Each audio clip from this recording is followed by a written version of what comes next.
Jeremia 28 vers 11.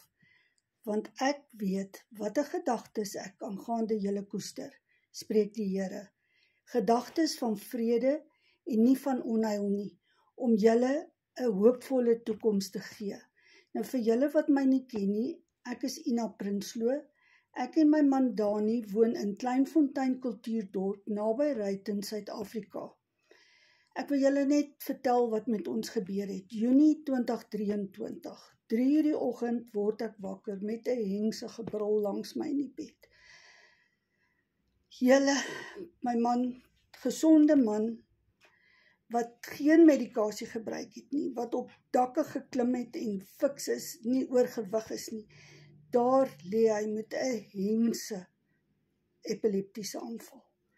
So erg dat hy eintlik sy rugwervel T7 gebreek het. Op daai stadium het ons nou nie agtergekom dis die wervel wat gebreek is nie. Hy kerm na hy bygekom het, die hele tyd oor sy linkerarm en sy bors en ek skrik, ek dog is sy hart. My buurman het my kom help, want ons kinders sit oor see in Bahrein. Ek is alleen, angsbevange, ek weet nie wat om te doen nie. Mense is mos altyd slimmer om ander mense te help, behalwe jouself. Tinus het my kom help en by hom Dani gebly terwyl ek klaargemaak het. Ek het Dani saam met my werk toegeneem, dokter het hom ondersoek.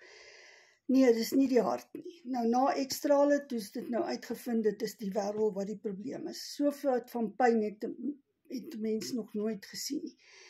Nou goed, sy het hom op epileptiese medikasie gesit en hy het aangegaan. Maar, soos julle almal weet, as die werke of die base of wat ook al hoor epilepsie, dan is dit 'n groot krisis. So hy is afgelê, hy kry nie meer kontrakte nie, en 3 maande later, daar verloor ek my werk, want my dokter het haar praktyk verkoop en sy is Noord-Kaap.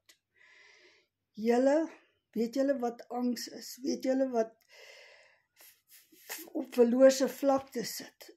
Ons was op 'n punt om ons huis te verkoop, want ons het skuld gehad, bakkie skuld en woonwaarskuld, want my man moes dit doen om te kan werk. Hy slaap in sy woonwa in die veld, of op sites waar hy werk.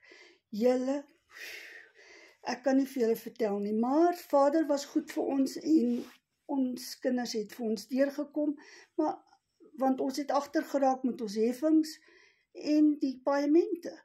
Maar hulle kan ook nie aanhou vir ons sorg nie, hulle het hulle huisgesinne, hulle kinders, hulle moet spaar vir hulle toekoms. En hier sit 2 ou mense nou, met die minimale inkomste. Ek doen tuisverpleging, deeltyds, en Dani doen nitswerk. Nou en dan kry hy 'n dakkie of 'n glasdeur om reg te maak, of loodgieterwerk, of elektriese werk. Gelukkig is hy handig en hy kan alles doen. Maar mense, ons het niks vir die toekoms nie. Daarom het ek begin rondkyk, want ek kan nie in die kinders se oë kyk nie, ek wil nie in ander mense se oë kyk nie, en op die program afgekom. Ek is nog 'n baba, ek leer nog baie, want ek is glad nie internet geletterd nie. Ek is 'n verpleegster, ek werk met mense, en Dani met eisters en met ander goeders, hy is nog erger af as ek. Maar ons is in die ding en dit gaan goed met ons en ek is so bly want ek het so baie al geleer en ek gaan nog meer leer. Indien julle sou belangstel om uit te vind wat ek doen en hoe jy kan verdien met dit, stuur vir my die woordjie hoop onder aan die captions en ek kom terug na jou toe.